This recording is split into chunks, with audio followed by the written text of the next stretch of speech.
징계를 받는다는 것은 결코 유쾌한 일은 아닐 것입니다. 오늘 말씀에도 적혀 있듯이 징계가 당시에는 즐거워 보이지 않고 슬퍼 보인다라고 적고 있듯이 모든 징계는 기쁨과 즐거움으로 받아들일 수 있는 것은 아닐 것입니다.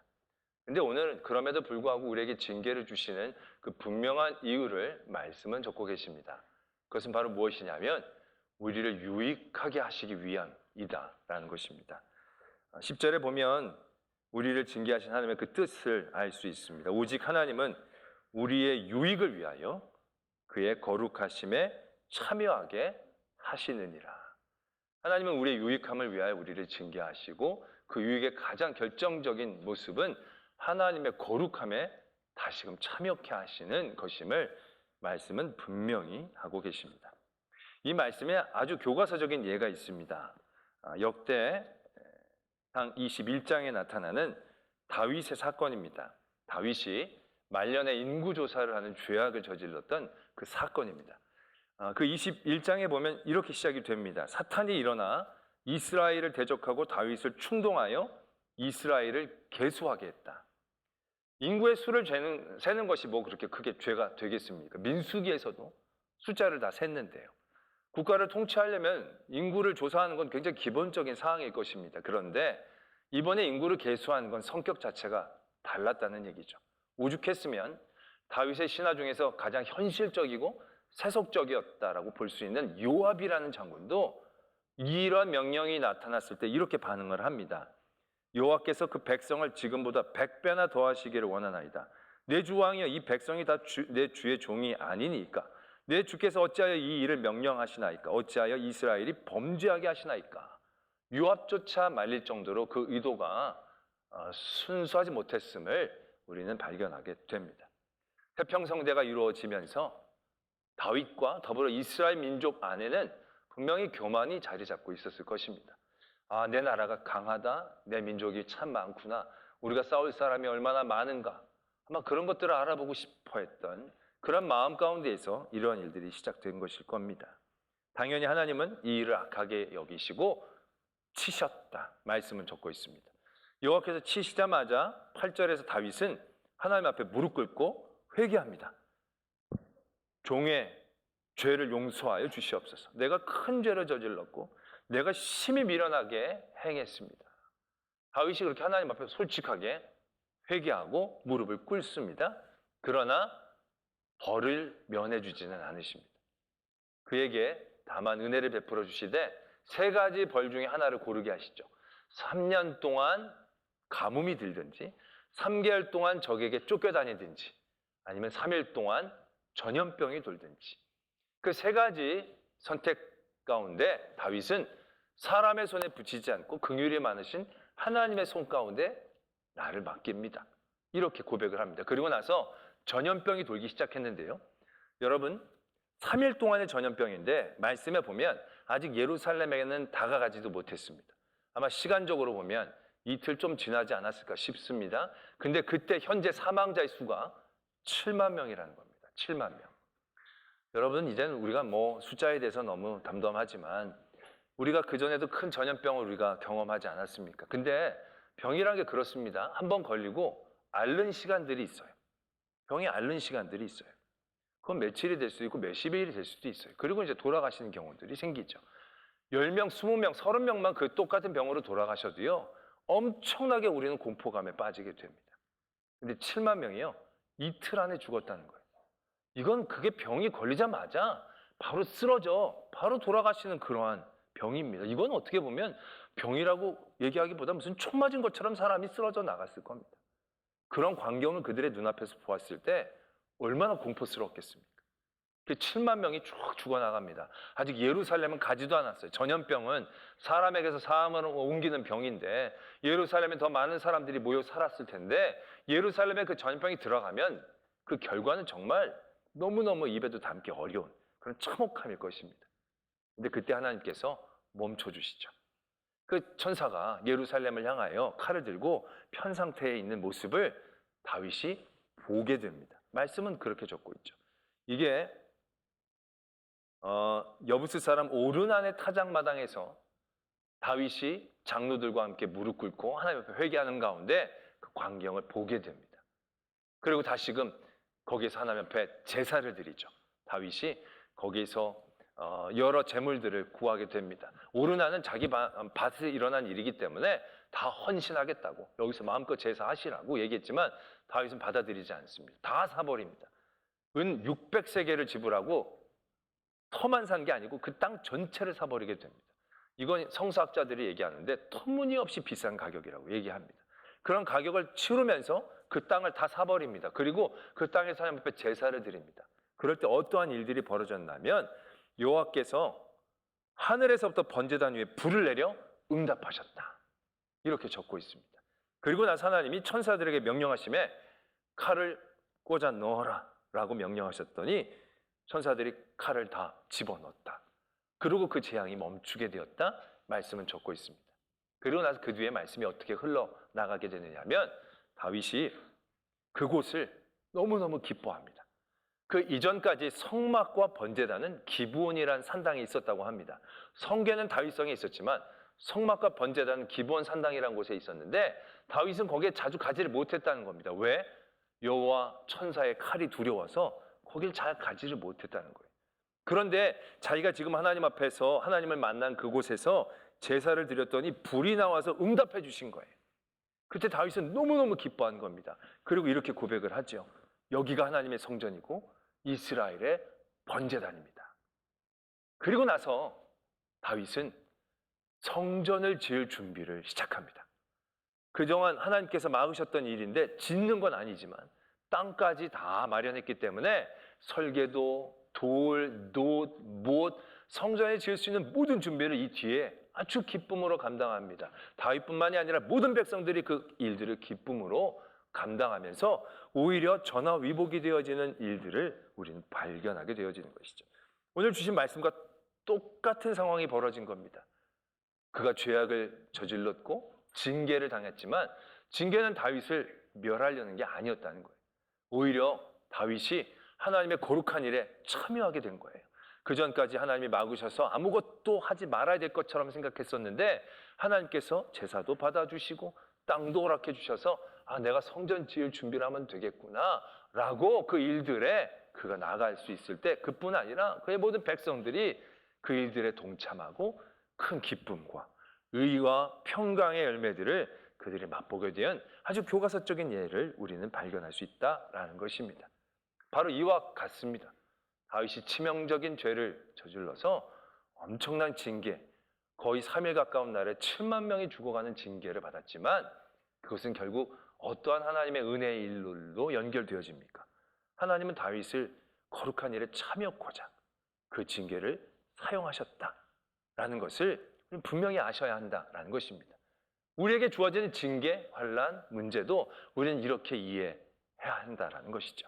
그런데 우리가 이렇게 이해하고자 하지만 다윗은 왕이고 힘도 있었고 가진 게 좀 남아 있어서 그런 징계를 당한 후에도 하나님의 성전을 세우는 이런 거룩한 일이라도 참여할 수 있었고 동참하고 행할 수 있었지만 너무 극심한 징벌과 징계 가운데 모든 것을 잃게 되어진 것 같은 삶의 자리에 놓여 있는 이들도 적지 않다는 겁니다. 그들에게는 뭘 할 수 있는 여력이 전혀 남아 있어 보이질 않는 거죠. 다 잃고 다 빼앗겼는데 그 다음에 무슨 거룩한 일들 가운데 우리가 쓰임받고 이 징계, 이 고난과 환난이 우리에게 무슨 유익이 있습니까? 아무리 눈 씻고 찾아봐도 아무런 유익함도 찾아낼 수 없는 징계와 고난의 자리에 있는 경우들이 적지 않다는 것이죠. 우리가 이러할 때 이 말씀은 우리가 어떻게 받아들여야 하는가?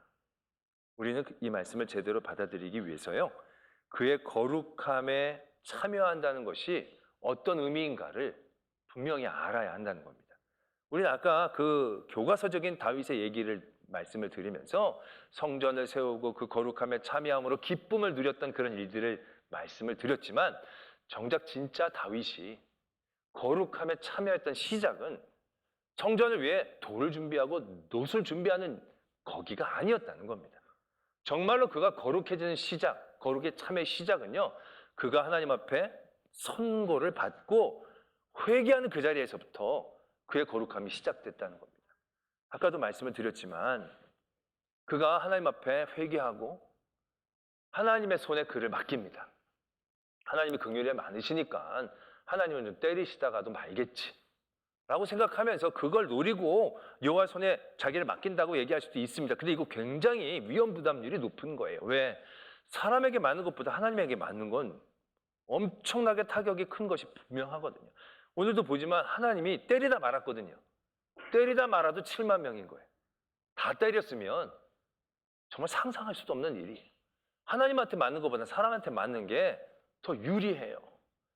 3년 기근, 가뭄, 백성들은 힘들겠지만 다윗이 굶지는 않을 거예요. 왕이니까. 다른 사람들은 못 먹어도 자기는 먹고 견딜 수 있어요. 적군에게 쫓겨다닌다? 자기 백성들은 죽거나 포로로 끌려갈 수 있겠지만 다윗은 주변에 장군들도 있고 보호하는 사람들도 있고 3개월 얼치절치 그냥 도망다니면 안 잡히고 버틸 수 있어요. 근데 병은 얘기가 다르죠. 병은 재산이 많다고 안 걸리는 게 아니에요.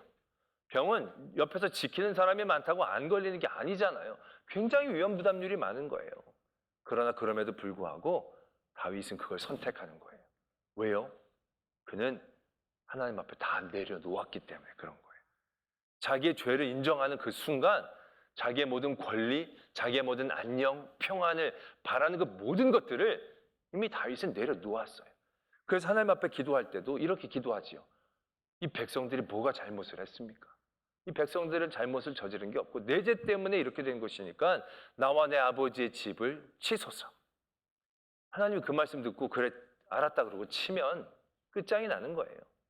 그런데 다윗은 그냥 듣기 좋으라고 그렇게 얘기한 게 아니라 진짜로 자기의 모든 것들을 내려놓은 거예요. 거룩함의 시작은요, 바로 이러한 모습을 갖고 있다는 것을 우리가 발견하게 되어진다는 것이죠. 우리가 거룩함, 그러면 거룩한 옷을 입고 거룩한 곳에 서서 거룩한 모든 것들을 세우는 과정이라고 생각하지만요, 진짜 거룩은요, 우리 안에 있는 그 어떤 것들을 무너뜨리는 것에서부터 시작한다는 거죠. 우리 안에 덕지덕지 붙어져 있는 것, 내가 잘라내려고 해도 잘려 나가지 않는 그것들을 잘라내는 것에서부터 진정한 거룩함은 시작되는 거예요. 우리의 거룩함의 일에 참여하는 것은 굉장히 능동적이고 앞으로 진취적인 어떤 모습처럼 보이지만요, 실제적으로 우리가 거룩함에 참여하는 모습은요, 매를 맞는 모습인 거예요. 뜯겨나가는 모습인 거예요. 빼앗기는 모습인 거예요. 손해를 당하는 모습인 거예요. 왜요? 우리가 손해를 당한다, 빼앗긴다, 잘라나간다는 그 모든 것들이요, 결국 하나님의 것은 아니거든요. 그것이 다 세상의 것들이었거든요. 세상에 덕지덕지 붙었던 내 것이라고 생각했던 그것들이었거든요. 근데 이게 내 것인지 세상 것인지 구분도 못하고 사는 우리들에게 하나님은 징계하심으로 그걸 뜯어내 주시는 거예요. 그때 아프죠? 하나님 뺏으시는 거예요. 절망스럽죠? 근데 그게 하나님의 거룩하심을 회복하는 과정이다라는 거예요. 그리고 그게 진짜 유익한 과정이었다는 거죠. 다윗이 자기의 교만을 내려놓아요. 이 나라 자기 나라라는 걸 내려놓아요. 이 백성 내 백성이 아님을 깨달아요. 왜? 하나님이 7만 명을 이틀 만에 뺏어가시니까 내 것이 아니었구나. 깨달아 나가게 되면서 하나님의 거룩함에 조금씩 더 가까워지기 시작하는 거죠. 하나님의 성전을 향한 마음이 더욱더 회복되어지기 시작하는 거예요. 그 밭도 어차피 자기 나라 땅인데 제사할 때 그냥 헌물 받은 걸로 제사만 드려도 되죠. 다윗은 그렇게 하고 싶지 않았던 거예요. 자기의 엄청난 재물을 헌신하고 쏟아부으며 그 터를 얻기를 원하는 거예요. 자기의 희생 없이 헌신 없이 내려놓음 없이 하나님 앞에 나갈 수 없다는 사실에 대해서 다윗은 분명하게 인식하고 있었던 거예요. 그랬을 때 그는 하나님의 거룩하심에 참여할 수 있었다는 것을 우리는 분명히 기억해야 한다는 것입니다. 우리가 고난을 당할 때, 징계를 당할 때, 어려움을 당할 때, 그 고난을 당한다, 징계를 당한다, 어려움을 당한다는 것의 내용물이 무엇입니까? 무너지는 거, 빼앗기는 거, 잘려나가는 거, 잃어버리는 거. 근데 무너지고 빼앗기고 잘려나가고 잃어버리는 그 모든 것들이 뭡니까?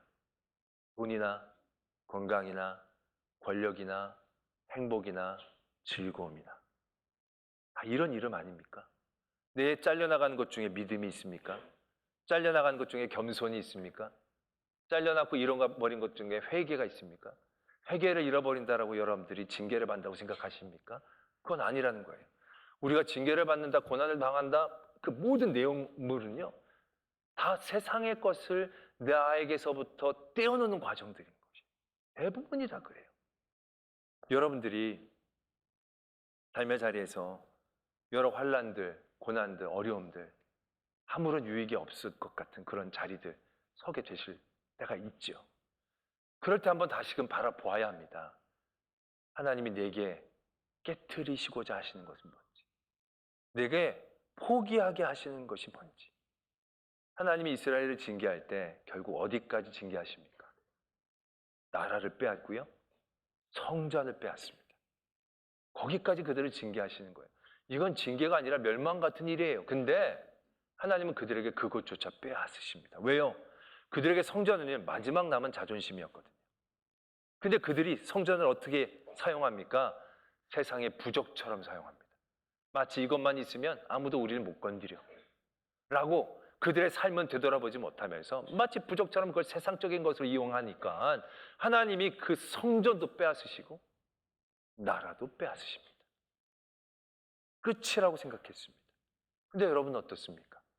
그 이스라엘에게 내렸던 그 징계가요, 이스라엘을 가장 성결하게 만들었습니다. 이스라엘의 모든 신앙과 하나님의 말씀은요, 포로기 때 거의 집대성되기 시작한 거예요. 그때 세워지기 시작한 거예요. 왜? 아무것도 의지할 게 없거든요. 아무것도 그들을 바라볼 게 없거든요. 하나님밖에 남지 않았거든요. 하나님이 그 모든 것들을 의지하지 못하게 다 빼앗으실 때까지 그들은 그걸 내려놓지 못했거든요. 그래서 하나님은 그렇게 가혹하게 징계를 하신 거예요. 아무런 유익도 없어 보이는 그 자리. 그러나 거기서 하나님은 하나님의 거룩함에 그들이 다시금 회복되고 참여하실 수 있도록 도와주셨다는 사실들을 우리 분명히 기억해야 한다는 거예요. 하나님이 징계를 내리실 때 내려놓지 못하면 어떤 현상이 벌어지느냐? 하나님이 가인이 아벨을 죽였을 때 가인에게 징계를 내리십니다. 땅의 소산을 너는 얻지 못하고 너는 유리방황할 것이다. 그때 가인이 뭐라고 얘기하는지 아십니까? 가인이 이렇게 얘기합니다. 내 벌이 너무 무겁습니다.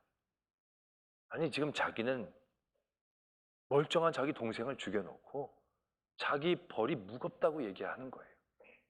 하나님은 그가 의지하는 땅의 소산들을 빼앗고 그가 의지하려는 땅의 자리들에서 돌아다니게 하신 것, 결국 그 일들을 통해서 하나님이 뭘 원하셨겠습니까? 하나님만 의지하는 법을 그가 회복하기를 원하셨겠죠. 근데 이 가인이 그러질 않은 거예요. 그러고 나서 또 뭐라고 얘기하느냐면 사람들이 나를 죽일까 두렵습니다. 표를 달라고 얘기합니다. 그래서 하나님이 죽이지 않을 표를 주십니다. 이것이 가인의 패착이죠. 하나님은 많이 안타까워하셨을 것입니다. 그는 끝까지 자기가 내려놓고 하나님 앞에 그 죄를 자복하고 자기는 죽어 마땅합니다, 인정하고 나갔어야 하는데 그렇게 하지 못하고 자기의 벌이 중하다고 표를 달라고 또 그 표를 붙잡고 나가려는 또 다른 마음 가운데 그가 내려놓지 못했을 때 가인은 잊혀지는 인물이 되고 말았다는 얘기죠. 사울왕은 어떻습니까? 사울왕은 하나님의 징계를 받으면서 악신으로 시달렸습니다. 악신이 그를 너무 괴롭혔습니다. 너무 고통스러웠을 것입니다. 하나님은 그가 그런 고통 가운데에서, 그런 징계 가운데에서 이 모든 것이 하나님의 것이군요. 나라도 내 권력도 원래 내 것이 아니었습니다. 하나님의 것입니다. 이렇게 나왔어야 됐다는 얘기죠. 그런데 사울이 어떻게 합니까? 하나도 놓지를 못합니다. 놓는 방법을 잊어버린 사람처럼 악신에게 괴롭힘을 당하면서도 나라를 내려놓지 않습니다. 내 나라라고 생각합니다. 내 권력이라고 생각하고 내 왕이라고 생각합니다. 결국 그의 모습이 얼마나 괴롭고 고통 가운데 두려움과 외로움 가운데 맞춰졌는가 우리는 잘 알 수 있다라는 것입니다. 우리의 징계의 자리에서 우리는 하나님이 주시는 유익함을 바라볼 수 있어야 한다라는 것입니다. 그 유익함은 세상의 것이 절대 아닙니다. 하나님의 것이 되어져야 한다는 것이고요. 그러한 유익함으로 바라보게 될 때 징계는 우리에게 단순한 고난과 환난과 저주가 아니라 하나님의 정결케 하시는 일임을 깨닫고 고백할 수 있게 한다는 것입니다. 지난 금요일날 우리 국가조찬 기도회 때 말씀을 전해주신 목사님께서 루비 캔들릭이라는 선교사님의 편지를 소개해 주셨습니다. 그 전에도 이 편지를 읽은 적이 있었는데 읽을 때마다 너무 감동이 되는 그런 편지입니다. 이분은 24살에 우리나라에 와서 25살에 순교를 하셨습니다. 급성맹장이 걸렸는데 치료를 했는데 그것이 회복이 되지 못하고 1년 만에 꽃다운 나이에 돌아가신 아가씨입니다. 개성학교에서 학생들을 가르치는 일을 했던 그런 분이라는 얘기죠. 그분이 마지막으로 부모님께 보낸 편지가 있습니다.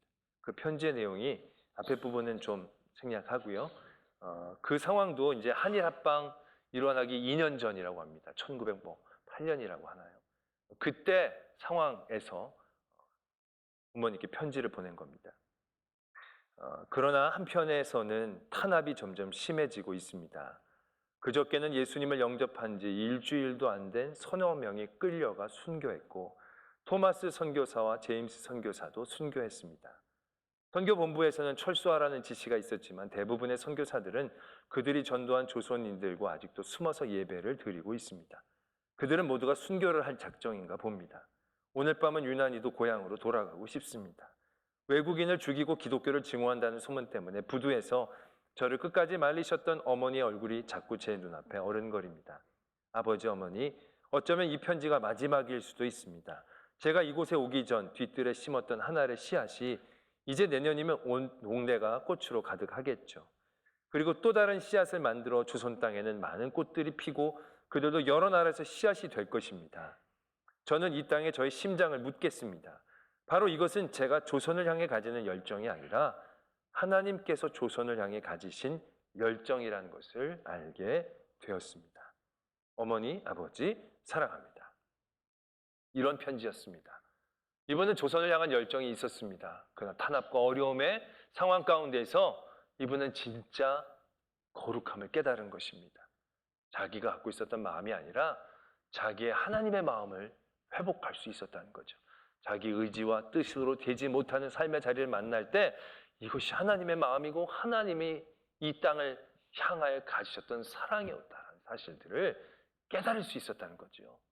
이게 그런 환난과 고난의 자리에서 하나님이 성도들에게 주시는 놀라운 거룩함의 유익이라는 것을, 이러한 마음을 가진 사람들이 결국 의라고 하는 평강, 평강의 이름을 가진 의로 열매 맺을 수 있다는 사실 또한 우리가 분명히 깨달아야 한다는 것입니다. 이 루비 캔드릭 선교사님의 묘비에 이렇게 적혀져 있다고 합니다. 영어로 적혀져 있는데 한글로 얘기하면 이렇습니다. 나에게 1000개의 생명이 주어진다 해도 그 모두를 한국에 바치리라. 결국 이런 내려놓음이 그런 모든 환난에서 하나님의 거룩함을 붙잡는 기름을 가르쳐주고 계신다는 거죠. 이러한 마지막 편지가 이 루비 캔드릭 선교사님의 고향에서 읽혀졌다고 합니다. 그리고 나서 모든 청년들이, 젊은이들이 감동을 받아서 그 이후에 그 고향에서 20명의 선교사가 조선을 향하여 왔다고 합니다. 그리고 조선을 향하여 많은 후원이 그 지역, 그 고향에서 이루어졌다라는 후일담 또한 있다라는 얘기죠. 아름다운 의와 평강의 열매는 그렇게 맺어지는 것입니다. 우리의 삶의 자리에서 이런 징계의 자리, 환난의 자리, 고난의 자리를 다시 한번 바라볼 수 있기를 바랍니다. 세상의 눈으로 보면 절대 유익은 없습니다. 그러나 하나님의 눈으로 보면 세상의 모든 유익이 떠나가는 그 자리는 거룩함으로 회복될 수 있는 자리. 그 거룩함으로 회복될 수 있는 자리는 진정한 하나님의 의와 평강을 누릴 수 있는 은혜와 복된 자리임을 깨달을 수 있는 저와 여러분들, 그래서 징계를 기쁨으로 감당할 수 있는 저와 여러분들이 되어지기를 소망합니다.